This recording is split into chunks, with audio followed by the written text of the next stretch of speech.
Hi everybody, this is Craig Tanner for the Mindful Eye and the Daily Critique. Another question-based critique today.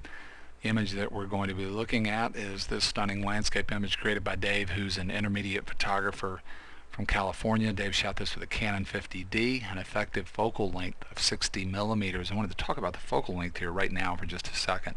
So much of the time when we talk about shooting big scenes, we're thinking wide, sometimes super wide.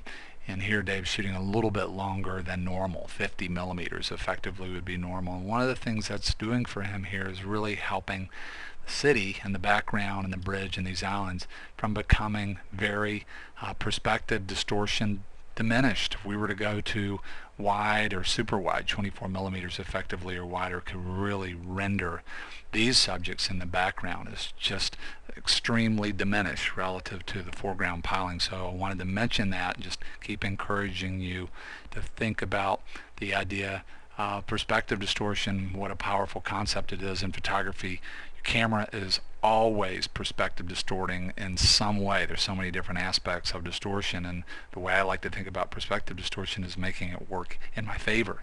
And I also just wanted to mention the normal to short telephoto here, and even though this seems like a big scene, shooting it at this longer focal length is really helping this image to work.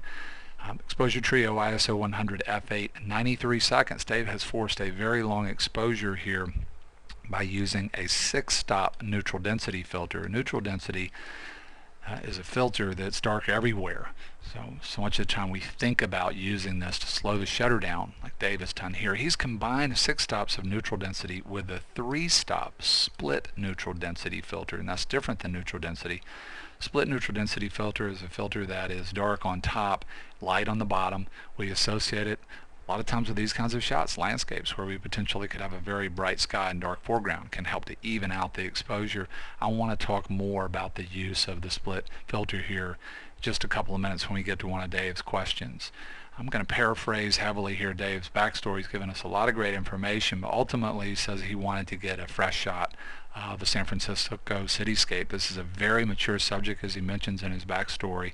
He's shooting the San Francisco cityscape from Sausalito. This is a place where I've been a bunch of times, and Dave also talks about, in addition to wanting to get a fresh shot of the city, he's going for a haunting feeling here, and boy, I really think he's nailed both of his goals. Having been to this place quite a few times, I never imagined seeing a shot like this with the pilings and the long exposure, and it's very bare bones, sort of back and forth between the pilings and the city, and it does have a very sort of ethereal, kind of haunting effect overall on me. So great job here, really powerful image. When it comes to questions, Dave first has a question about potentially cropping from the top to make this more of a panoramic image. Then he has a question about the black and white conversion process and the post-processing. Get into that in just a second. When it comes to cropping from the top, I don't think that I would, and that has to do with the idea of unity and balance. One of the things that I see when I look at an image, having shot now for a very long time, and I shoot in the traditional way, and I do think about design both at the level of the camera, all that I can manage. A lot of times that's not much because I'm shooting things that are happening very quick, but particularly when I get to this part of the process, finishing. I like to look at underlying structures that exist within an image. So there's the obvious structure of contouring lines that outline shapes.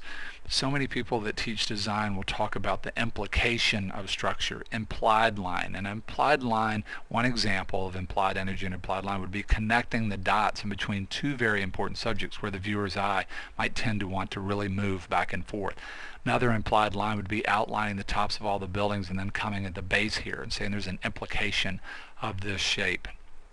When I do that in this image and sort of create this underlying structure, you see it out here in the bridge, even though it's very faint, but people that know this location are sort of seeing that, even though in the small version here it's not that big. And then we're starting to see the idea of an implication of shape that's happening over and over and over again. And that same idea plays out in a very powerful way up here. There's a back part of it that's very subtle, but it's very dramatic.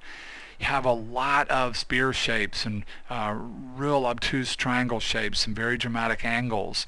And for me, if I was to crop down from the top of the shot, I would lose that really powerful wing-shaped cloud that rhymes a lot of those implied energies in the image. I don't know how far Dave had in mind for coming down, but if we're trying to make it more panoramic, we need to come down some. And if I start to come down to there, for me the image starts to become a lot more ordinary. I start to lose that real dramatic shape in the sky that I think is really tying into, in sort of small ways and then even in big implied ways, shapes that are being implied in the image. And there's a really beautiful kind of counterpoint if you want to look at the overall implication of movement. These things balance each other, so I definitely want to crop. Dave's question about post-processing is specifically about darkening. He says, do I feel like there's any part of the image that needs to be darkened? This lets me talk about two things at one time. One of the first things that I want to do to this image is darken the foreground of it. And there are a couple of reasons why. One just has to do, first of all, with natural law and the fact that before we put anything in a frame, there's weight in there based on natural law and social and cultural conditioning. In this case, it's the natural law of gravity. Things that are at the top have the potential to come down to the bottom because of gravity. And so before we even put anything at the top, there's a lot of implied energy and weight up there. In this case, the sky is very dark. The bottom part is not only very light, there's not much movement down here compared to what's happening in terms of contrast at the top. And the sky just feels like it can just push all the way through to the bottom and fall out. The other reason why I want to darken the foreground, this has been converted to black and white. It's a very surreal shot, but then it is a scene that we can quickly identify. There's water in the foreground, it's reflecting the sky in the background, and as human beings, even if we don't know anything about photography, we're experiencing over and over again another aspect of the natural environment that we live in based on natural law. That's the fact that sky reflecting on water a lot of times is at least one stop darker than the actuality of amount of light in the sky itself, if not darker. And for those two reasons, I'd like to brighten the foreground. I said it would give me a chance to talk about this 3-stop split neutral density filter. And I feel like the part of what's happened here, it's sort of an overcast day, and the sky isn't that much brighter than the foreground.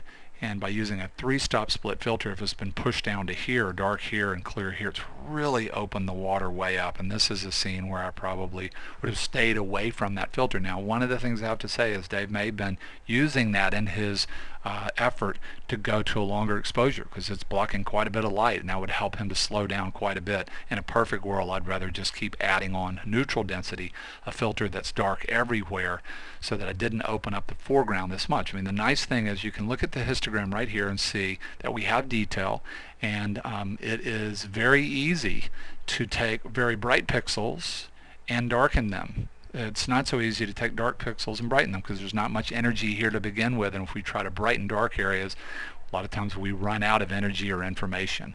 So the nice thing is that we can do this in post.